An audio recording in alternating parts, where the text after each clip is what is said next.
Bismillahirrahmanirrahim. Bağışlayan və mehriban Allahın adıyla. Əziz Allahımız insana nemət bəxş etdiyi zaman insanın tutumuna baxır. Başqa ifadə ilə desək, insanın zərfiyyətinə baxır.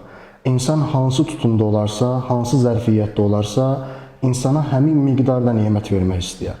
Hədislərə baxdığımız zaman əziz Allahımız Qudüs hədislərin birində belə buyurur ki, ey mənim bəndəm, mən bütün varlıq aləmini sənin üçün yaratmışam. Maddi və mənəvi olaraq bütün nə nemət varsa mən hamısı sənin üçün yaratmışam. Və səni də mən özüm üçün yaratmışam. Mənə bəndə olub, mənəvi məqamların ən ali zirvəsini fəth etmək üçün yaratmışam. Həqiqətən bu çox bir hissdir ki, insan bilə mənim müqəddəratımda, təqdiratımda çox böyük nemətlər var. İnsanın ağlına gələ bilən və gələ bilməyən, ağlının dərk etdiyi və dərk etmədiyi böyük nemətlər var maddi və mənəvi olaraq. Amma mənim tutumum və mənim zərfiyyətim olmadığı üçün Allah həmin nemətləri mənə bəxş eləmir. Çünki əgər həmin nemətləri əziz Allahımız bizə versə, bizim zərfiyyətimiz olmadığı üçün həmin nemətlərdən ruhumuzun və qəlbimizin ucalıb Allah dərgahına çatmağının əksinə olaraq tənəzzülə doğru istifadə edəcək və məhv olacaq, Allahdan uzaq düşəcək. Əziz Allahımız bu baxımdan bizi sevdiyi üçün bu nemətləri bizə vermir.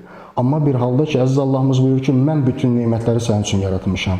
Sən öz üzərində işləməlisən, nəfsini, qəlbivi artırmalısan, tutumunu böyütməlisən ki, mən Allah olaraq o nemətlər ki, sənin üçün yaratmışam, onları sənə bəxş eləyə bilim.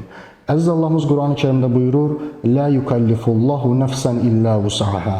Allah heç bir nəfsə, heç bir cana, heç bir qəlbə gücündən artıq bir şey verməz. Bu ayə yalnız bizim bəlalara, imtihanlara və şər'i vəzifələrimizin üzərimizə qoyulduğu zaman aid deyil. Yəni biz əsasən bu ayəni bunun üçün istifadə edirik ki, əziz Allahımız çətinlik bizim üçün baş verdiyi zaman, bir bəla başımıza gəldiyi zaman deyirik ki, mənim bunu öhdəmdən çatar, gücüm çatar, mən bu bəlaya qalib gələ bilərəm. Çünki Allah mənə gücümdən artıq bir şey verməz. Bu ayə mütləq mənəlidir. Allah Teala burada hər hansı bir qeyd qoymuyor ki, mən bu ayəni yalnız imtihan və bəlalar üçün göndərmişəm. Ayə konkretdir və ümumi məna daşıyır. İnnallaha la yukallifullahu nəfsən illə vus'aha.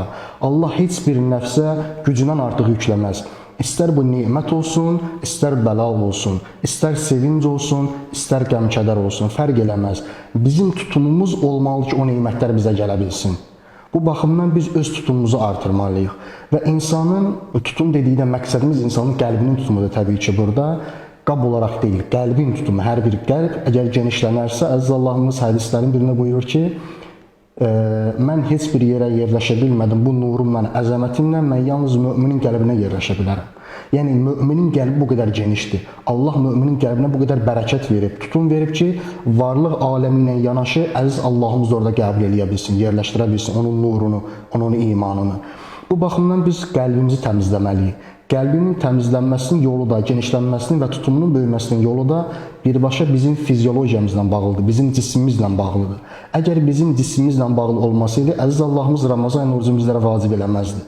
Allah mənə əmr eləyir ki, Ramazan ayında oruç tut, sübh namazından şam namazına qədər olan müəyyən müddəti özünü saxla ginən, maddi olan nemətlərə halal olsa belə yox deginən. Yox demək sənin ruhunun və qəlbinin tutumunu artıracaq. Ki, Qədir gecəsində ki, əziz Allahımız Qədir surasında buyurur, xayrun min əlfi şəhr, 1000 aydan üstündür. Bu da təqribən 83 ildən çox bir müddət eləyir. Yəni, əgər biz Rəcəb, Şaban və sonda mübarək Ramazan ayında öz qəlbimizin tutumunu genişləndirə bilsək, böyüdə bilsək, biz bir gecənin içərisində 83 illik bir yolu qət eləyə bilərik. 83 illik bir neməti öz qəlbimizə yerləşdirə bilərik ki, Ramazan ayından sonra da gələn Ramazana qədər biz seyr-sülük yolunda, Allaha gedən yolda özümüzü artıraq və Allaha yetişdirək. Çünki əziz Allahımız bizi yaratdığı zaman ilk ayəsi bu oldu. Mən insanı yer üzərində xəlifə olaraq yaradıram. Yəni, hər bir insanda Allahlıq etmə qabiliyyəti var, potensialı var. Yəni, Allahın nuru ki, o qəlbə yerləşdi, Allahın zərrəsindən ki, deməzdim, nurundan bir parça o qəlbə yerləşdi, bu zaman insan yer üzərində Allahlıq eləyə bilər. Yəni, Allahın xəlifəsi ola bilər. Allah ol dediyi zaman olursa, mən də ol dediyim zaman olar.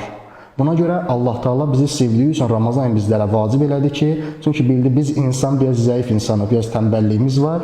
Əgər bizi öz öhdəmizə bıraxsa, bu zaman biz üzərimizdə işləməyəcəyik könüllü olaraq. Ona görə Allah Teala bəzi ibadətləri vacib eləyib. O cümlədən Barış Ramazan ayının orucunu da bizlərə vacib eləyib ki, öz qəlbimizin tutumunu genişləndirək ki, o qəlbə Allahın nurunu yerləşdirə bilərik inşallah. Allahın Teala İzzət-i Cəlalına bizləri öz qəlbini genişləndirib Allahın nurunu qəlbdə yerləşdirən bəndələrindən qərar versin inşallah. Esselamu aleykum və rahmetullahi və bərəkatuhu.